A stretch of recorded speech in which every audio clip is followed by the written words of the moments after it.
Hello guys, welcome back to the channel. Salvage Nation is on tour. I'm down in the seaside town of Worthing, and if you're an OG subscriber of the channel, hold on, it's so cold. You would know that I spend a lot of time down here in Worthing. I was down here filming a very exciting episode for tomorrow, the Wednesday slot, on my BMW M140i, and I just got an email from Copart telling me that I've won a car which I've purchased for a subscriber of mine, and I thought, get the camera out. It's a perfect time to do a bit of car talk, and today's episode is all about Copart. Let's get into it.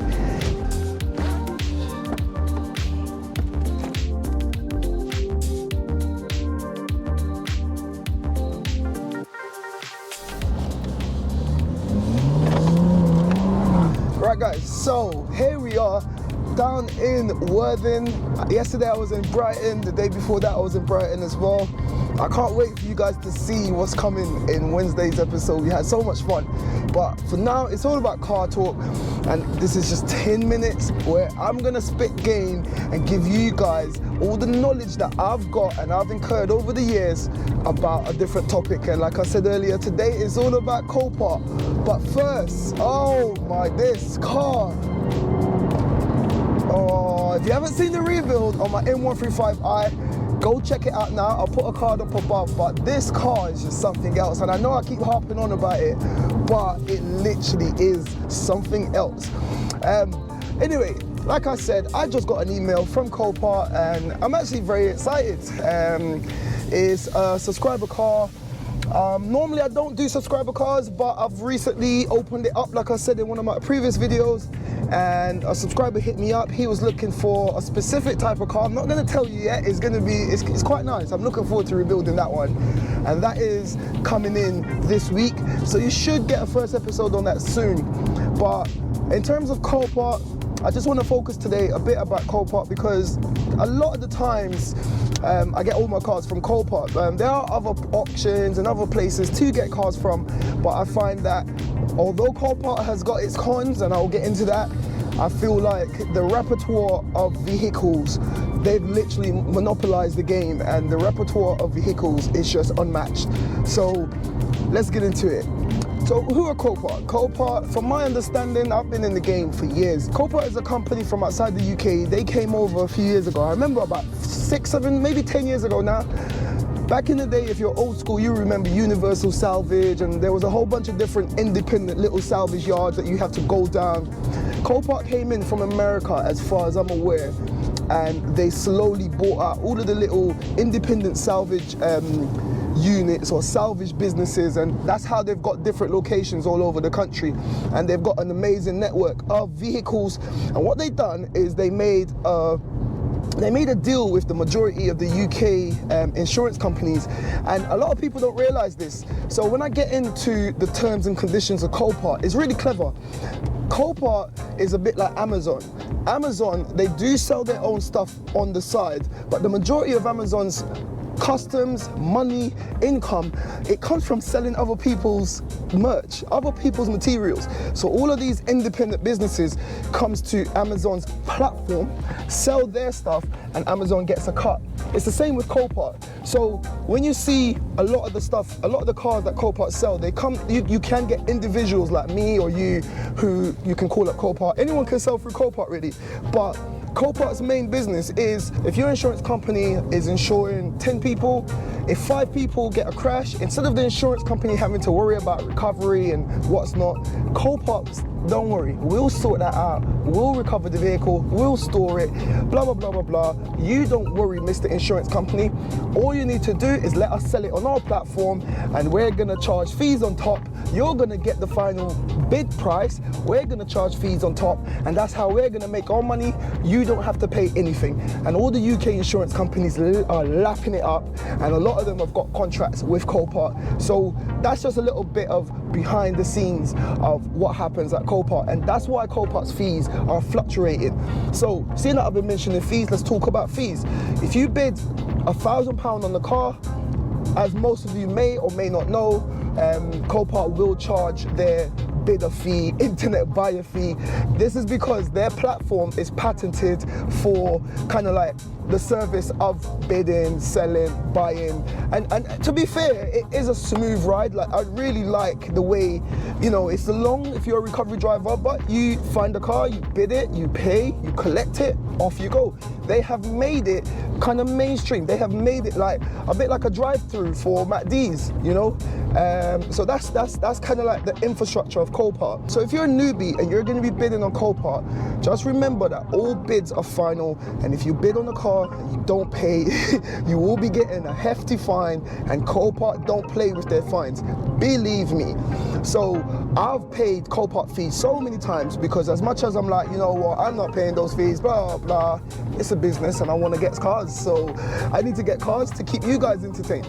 So I always pay my fees and I go back in. And Copart, if you're watching this, I've been with you guys for years, so let's do a collab. I would love to do a collaboration with Copart. But anyway, that's a whole different matter. Right, next thing I want to talk about is bidding on Copart, because I always get a lot of DMs, people saying that they're bidding on Copart for the first time. And like I just said, if you bid on Copart, all bids are final. But I want to give you a few tips on how to get the best deals when you're bidding on Copart. So when you're bidding on Copart, always use your filters. And I would suggest, if you're new to the salvage game, try and stick to kind of like category N cars. I wouldn't touch category S if you're new. Even if you've got a decent body garage or a mechanic that can do the work, if you're new, you just don't want the headache of having a Cat S, because yeah, it's just a lot of headache if you don't know what you're doing. So I'd stick to Cat Ns. Like I said in my last car talk about budgeting, I'd stick to like a budget of around £2,000 to buy the car. And if you've got a Cat N for under £2,000, I'm talking Focuses, Corsas, like small little engine cars, small cars, and the price of the parts shouldn't be too expensive. One of the things that kept catching me out when I first started was buying cars and not having the logbook, and then being stuck with the car for 6 weeks whilst the DVLA basically just sort their stuff out. But after COVID, the DVLA have actually gone down in staffing numbers. And if any of you guys are in the trade and you know, when you call, I'll tell you what, I called the DVLA last week and I was on hold for about an hour before I spoke to anyone. So they are completely stretched. I don't understand. Back in the day, there used to be a DVLA office in Bexley, Sidcup area. If any of you guys, like, this is how you know I'm old school. Makes me feel old, but yeah, there was a DVLA office in Sidcup. I used to drive down there and you were able to get your logbook in London. That was the only branch in London, and they closed it down and they kind of centralized everything to Swansea. So if you're bidding on Copart, a trick that I use, if I'm looking for a car to just flip really quickly, what I'll normally do is, if you go to the search bar on the top, just type in V5 on file. If you type in V5 on file, it will bring up most vehicles, all the vehicles that comes with the V5. It's got a little tag at the bottom that says V5 on file, and I found that if you type that into the search bar, it will actually search. Made the wrong turn.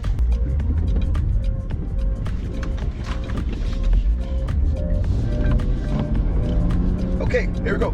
So if you type in V5 on file in the search bar, it will bring up all the cars that have got a logbook. And that's just a sure way of making sure that the vehicle that you're bidding on is gonna come with the logbook.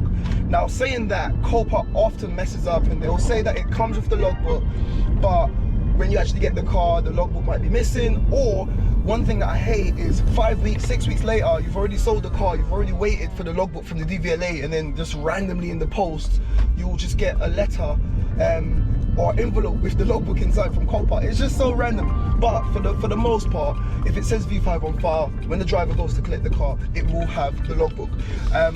So if you do that, you'll get the cars with all the logbook, and always use your filters. So once you've got a whole list of cars that comes with the logbook, use your filters. Make sure you type, like I said earlier, filter out the Cat Ns, filter out, I like to filter out the run and drives, because I don't want a car that's got engine problems.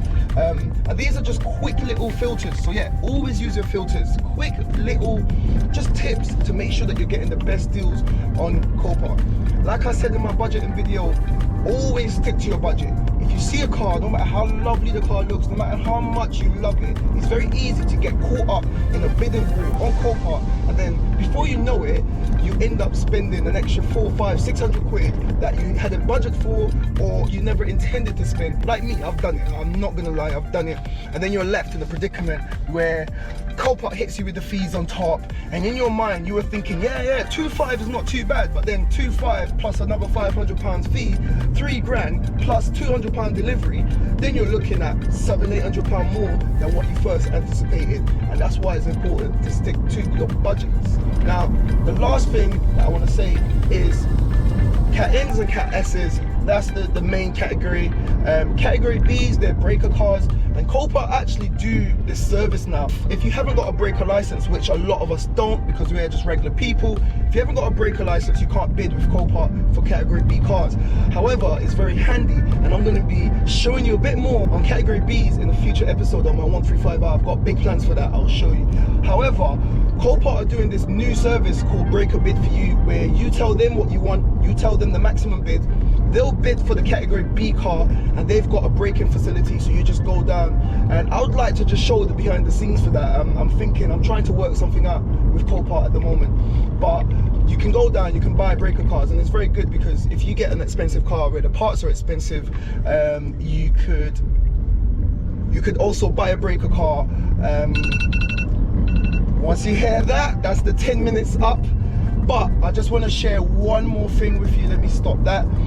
So yeah, like I said, check out Copart's Breaker Bid for You. You can get a parts car, and if it's expensive, like if it's an AMG car or one of these new BMWs where the headlights are like £1,000 a pop, you can get a breaker car and literally spend 2-3 grand on a breaker car, get all the parts you want, sell a whole ton of parts, and then you'll be good to go. But all the positives about Copart, one thing I want to stress is a lot of people, there's actually a Facebook group that I've seen and countless DMs, countless comments about Copart basically taking the mick or selling cars that it said this, it said run and drive. But Copart are very clever. In the small print, it says it's up to you, the buyer. It's your responsibility to ensure that you know what you're bidding on, more or less. If you read the small print, it's there. So if you buy a car from Copart and it's not what you expected, believe me when I tell you, I have been burned so many times. I remember I saved up, I was young, and I bought a BMW 330 E46. It was a classic 330i, drop top convertible. The car rolled off the truck when it got delivered. I started the car, put it in drive, I drove to the inn, it sounded amazing, the engine was perfect, and I thought, lovely. When I got to the end of the road, I stuck it in reverse, and all I heard was tick, tick, tick, tick, tick. The car started, it ran, and it drove. So Copart are covered. I didn't take the necessary steps to check it out. And finally, if you remember my budgeting video, I spoke about Audi A1 that I bought. Now I believe this is the only one that I can actually say I believe Copart were wrong. I bought this car for 8 grand. It was a 2016 Audi A1, and I put a lot of money into the bid. It was listed as a category in with 2,000 miles on the clock. Now I'm telling you, when the car got delivered, the entire underneath of the car was so badly damaged, it was not safe to put back onto the roads. And when I say that, I mean it had a big gorge out of the chassis on the underneath where the subframe bolts in to the actual chassis. Those threads are built into the chassis. All of that was ripped out. So there was no way of securing or replacing the front subframe, because where the subframe bolted onto the chassis was completely annihilated. Now you would have to cut the chassis, and then that's just unsafe. So I ended up losing 8 grand. That almost finished me, I'm not gonna lie. I phoned up Copart, and when I told Copart everything, Copart were basically saying, you didn't check when it was in the yard, no one highlighted this in the yard. For all that we know, you could have taken the car out, it could have happened with you whilst it was in your yard, and now you're trying to pull a fast one.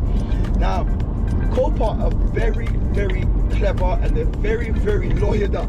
Now, the reason why I'm mentioning this part is, if you make a mistake and you buy a dodgy car or you buy a car that's not running, Copart, it's very unlikely that Copart will refund you. So you have to be very careful, do your checks, make sure you double check, triple check.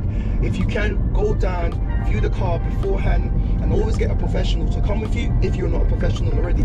But the point that I really want to stress is, if you make a mistake or if you buy a car, Copart are not going to refund you, because like I said at the beginning of the video, these cars do not physically belong to Copart.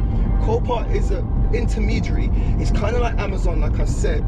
The cars belong to the insurance company. That's why some cars will say sold on approval. So the insurance company will give instructions. I don't want less than 2 grand.